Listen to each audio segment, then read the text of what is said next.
Are lasers good for melasma? Because lasers are good for sun damage. No. Okay. Because with sun damage, you've had the damage. Ideally, the injury's over, and then we can take that excess pigment and get rid of it. However, if we apply heat and light to the pigment of melasma, we could aggravate things. So laser is not ideal. Hi, everybody out there in internet land. Welcome to Skin Deep with Dr. Amy Miller.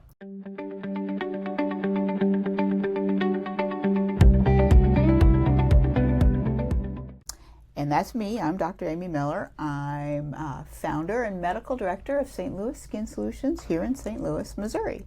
And this is Megan. Hello, trusty sidekick, runner of the practice. Yes. So we are here back today with no wine. No wine. We had to change our schedule up, and we had to film this before seeing patients. So no wine. No wine before patients. Wine before that would be a really bad choice. Yes, so yes. Next time we'll bring back the wine. So these are empty, unfortunately. They are, but they're still great. Yeah. All right, what are we talking about today? We're going to talk about melasma today. Melasma is a really, really common condition that predominantly affects women. It involves hyperpigmentation of the face or sun-exposed areas, mainly the face, occasionally the neck, the forearms, but mainly the face.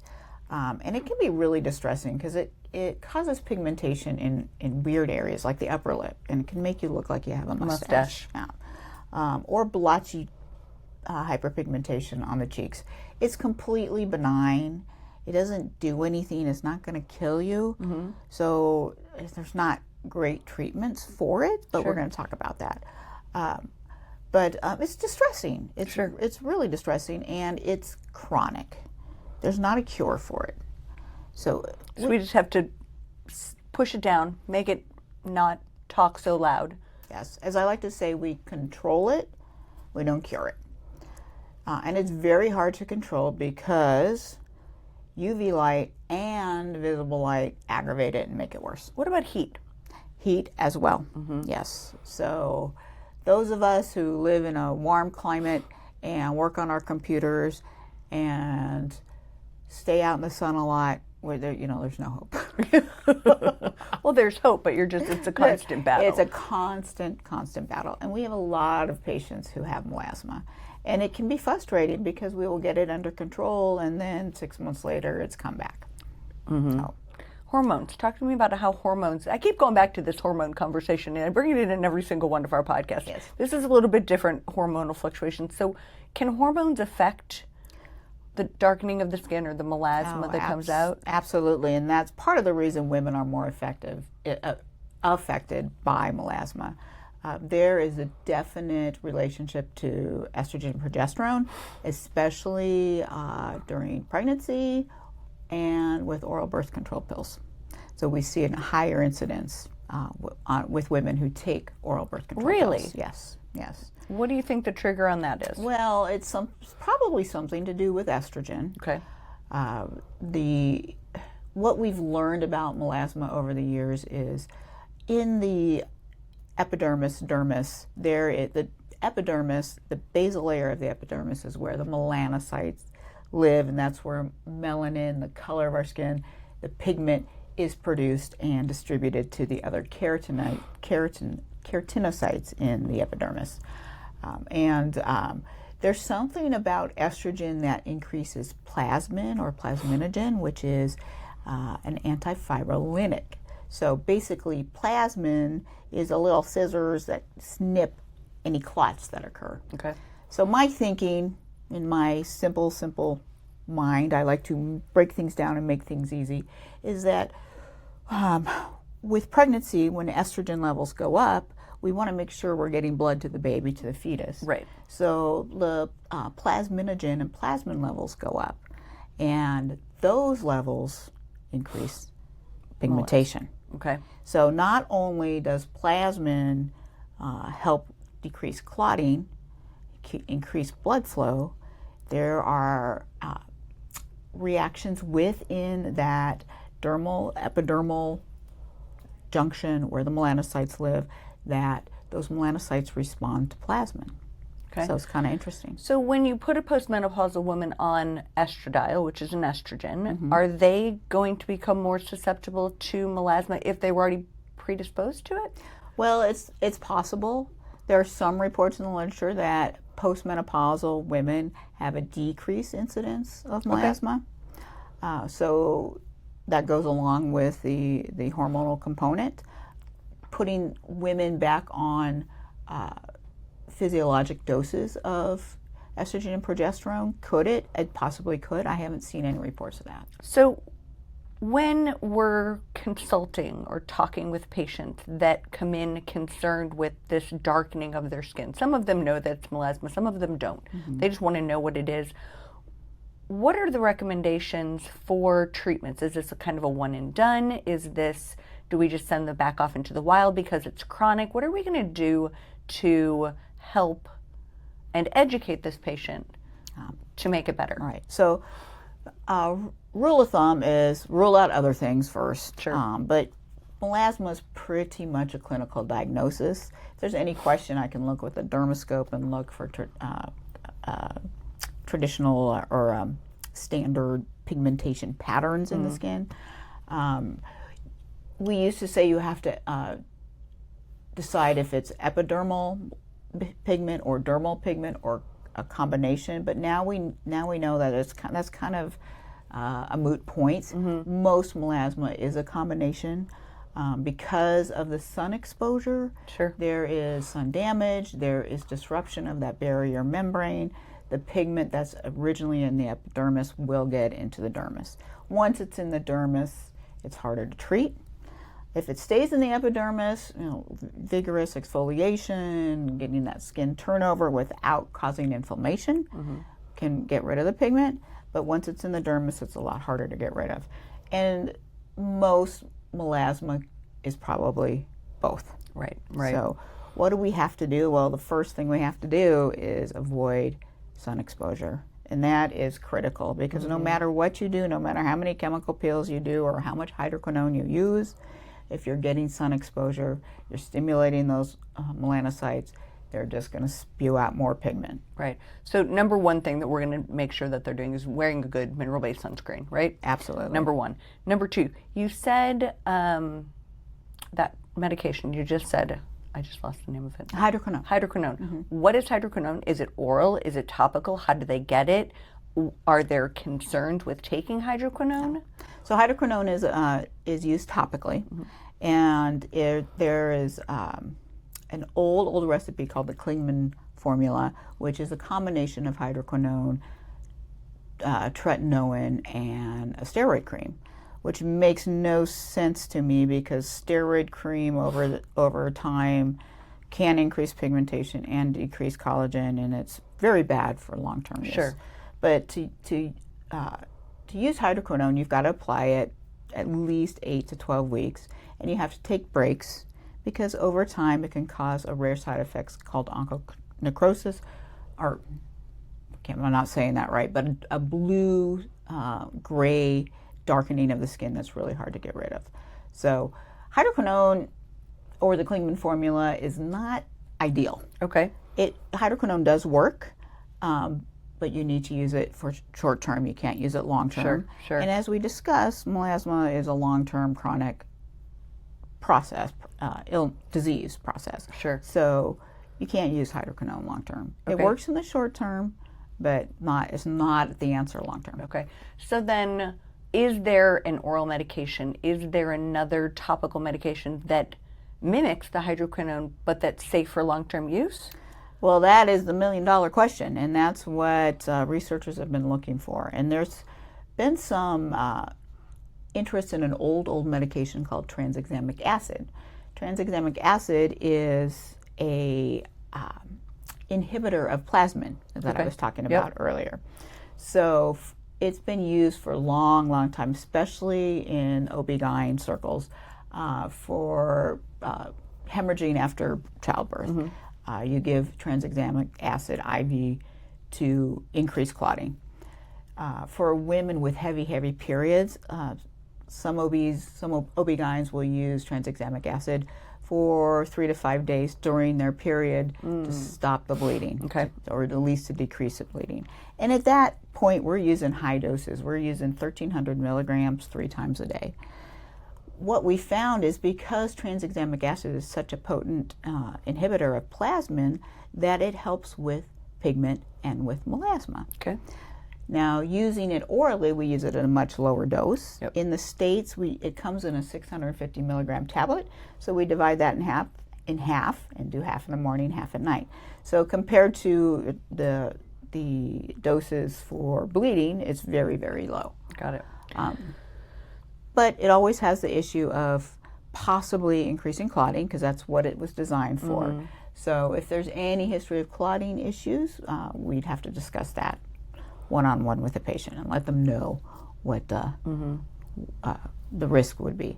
But it has shown remarkable results with melasma. You can use it orally, or you can use it topically. And compounded. You can get it compounded. You can put it in with other tyrosinase inhibitors. Tyrosinase is one of the building block molecules for melanin, which is pigment.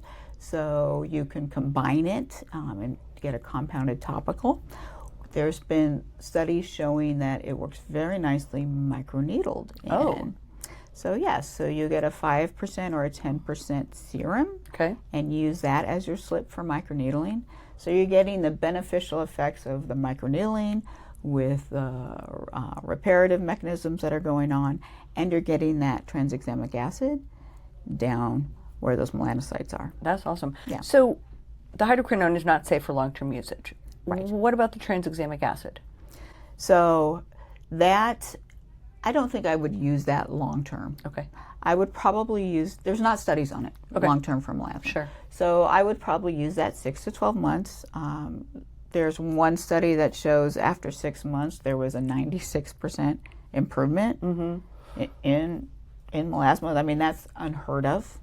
It's so hard to get that pigment under control.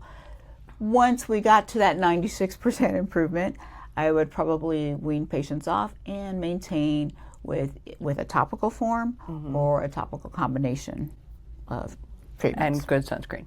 And, oh yes, that's So so we've got a important. really great, wonderful, compliant patient, and they're doing the oral tranexamic acid. We're going to wean them down from that. They're religious about their sunscreen. They're doing all the right things.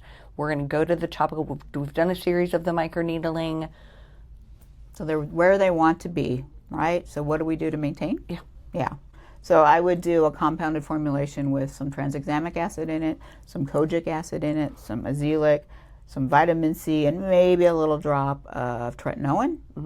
Sunscreen daily, every 2 to 3 hours if you're outside. Is sunscreen stops working after a couple hours, so you can't just put it on. There's so many convenient ways to get sunscreen. There's the sticks, there's the powders, there's the, it's got the brush with the powder in it. I mean, there's so many really easy ways. You can put on over the top of your spray makeup. nowadays Over on your a makeup. It's not, you don't have to go home, take your makeup off, and start over. You can just add it on, and it's not adding big old white globs. You don't look like a lifeguard. Yes, From exactly. the 70s with big white globs on your Well, face. that brings me to another point, is the blue light from our electronics has been shown to be stimulating for melasma. So the sunscreens that have iron oxide in them, and iron oxide is what gives them a tint. Okay. So the tinted sunscreens are ideal. Right. My favorite. Yeah. I love Yeah. a tinted sunscreen. Yeah. It's taken over the place of foundation. Right. So, right. Yeah. yeah. And you can, if you get a good one, you can use that as your foundation. Skip a step. Makes life easier. Makes life much easier. So, lasers and lights. Are lasers good for melasma? Because lasers are good for sun damage. Yes. Yes. No. Okay. Because with some damage, you've had the damage. Ideally, the injury's over, and then we can take that excess pigment and get rid of it. However, if we apply heat and light to the pigment of melasma, those melanocytes are still irritated, shall we say. They're still being stimulated by plasmin. They're still being stimulated by estrogen.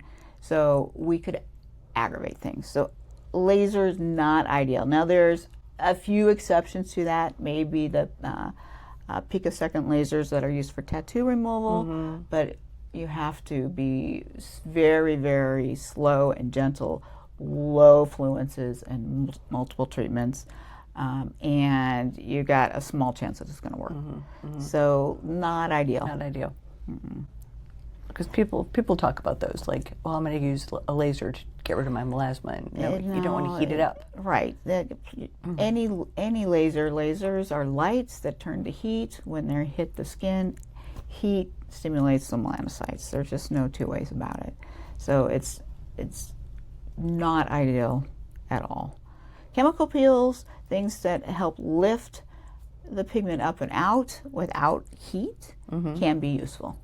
And they can be part of a maintenance regimen. Yep. So like we were saying, a compounded cream and then perhaps a chemical peel every quarter or so, just to keep that pigment lifted up and off. And it helps with skin regeneration and collagen production and all those other Good things. all over, overall, right? Exactly. So with microneedling, I get the tranexamic acid because you're using that, but is microneedling helpful, harmful, or neutral without, like if you were just using a regular HA serum as your glide? Right. Would microneedling be helpful, harmful, or neutral? So that's up in the air. Oh, okay. Yeah, so there's some reports that show it helps. Okay. But when you look at the mechanism of action of melasma, there's increased vascularity, there's increased endothelial growth factors for blood vessels, which is all good in general. Yeah. But then we're supplying more nutrients to the melanocytes to help them spew out more pigment. So that's about 50-50. I think some people do respond well, but some may not. May not. Yeah. So if melasma, so you make me think about things. If melasma increases blood flow, right? What about sclerotherapy? They're too tiny. They're too tiny. Can't get in there. Okay. There's increased vascularity, but there's not a way of. There's not a way to get into that. Okay. Well, I was like, maybe we just. I mean, the laser is a great way to get that microscopic vascularity, but once again, you got the heat. Right. Right. Other things that can be good, bad, ugly, and different with this melasma adventure. For melasma, you've got to take care of your skin. We know that there is solar elastosis, which is breakdown of elastin, which is photo damage, basically, and that barrier, that basal membrane at the epidermis gets leaky. So you've got to take care of your skin to keep that strong, prevent as much of that epidermal pigment from getting into the dermis as you can. So general health overall of your skin. Take care of it. Stay hydrated. Use your vitamin A. Keep that epidermal turnover going to strengthen that basal membrane. Sure. So when I first started working, I had a big patch of what I thought was melasma. My cheek, remember that? And we didn't, I mean, this is 12 plus years ago. It said this one spot on my cheek. I vaguely remember that, and yes. You're like, no, that's not melasma. So we ended up, it wasn't melasma because it never came back. Okay. So we chemical peeled it. Even though we thought it was melasma, we chemical peeled it with an advanced corrective peel. Okay. And it never came back. It never came back. So that was not melasma. That was not melasma, which is good. Right. Yeah. So some people may think that they have melasma. This is my point to that, is they may think that they have melasma, but really it's old sun damage. I mean, I was a girl of the 70s and 80s who spent her summers on Cape Cod. Right.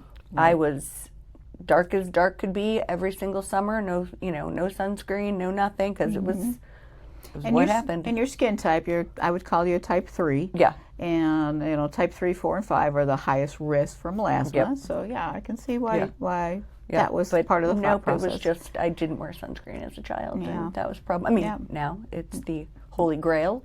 If I have to go, if I couldn't have anything else, that would be the one thing that I would have to keep would be the sunscreen. Very good. So perfect. Other things that you think we should know about? About melasma? Yeah. I think there's a lot more options now that actually do work. Okay. And it's kind of exciting because this is pretty new in the last 3 or 4 years, and it's becoming more prominent in dermatologic circles to use this tranexamic acid, and basically finding the method to use it. The route of administration is probably the hardest part, but it has been proven to work, and it's something. It's a tool that we have in our toolbox now that we didn't. So for all of you out there who have melasma, there's hope. There's things we can do. And I think patience is a virtue. Patience is a virtue in this. And not to be frustrated when it comes back, when we get you clear and then it comes back. You go to the beach for 3 weeks on a vacation and you come back and you're like, hey, what happened? What happened? Or it gradually comes back, right. because it's so hard to avoid light. It's just, I mean, you go live in a cave, I suppose. You could live in Seattle. Yeah, there you go. Sorry. I'm a native Seattleite, so yes. That's why I say it. That's why I say it. Never saw the sun until I got to Missouri. Exactly, right? A little shocking. Yeah. So if you're struggling with melasma, or you think it's melasma, or it's some sun damage, and you want to know more, you want to have somebody look at it, give us a call. We'll set you up a consultation with one of our licensed experts. They can walk you through this whole process. We'll do a visual skin analysis, take a look at it. We can look at it with a dermoscope, like Dr. Miller said in the beginning, and then we can create a plan that's going to work just for you, because just like every plan we create, everything is customized for you. This is not a one size fits all, does not fit all in this practice. So if you are looking to reserve a consultation with us, give us a call, 314-394-3915, or you can email us at info@stlouisskin.com, or go to our website and reserve your consultation from there. Thanks for listening. Have a great day. Bye. Bye.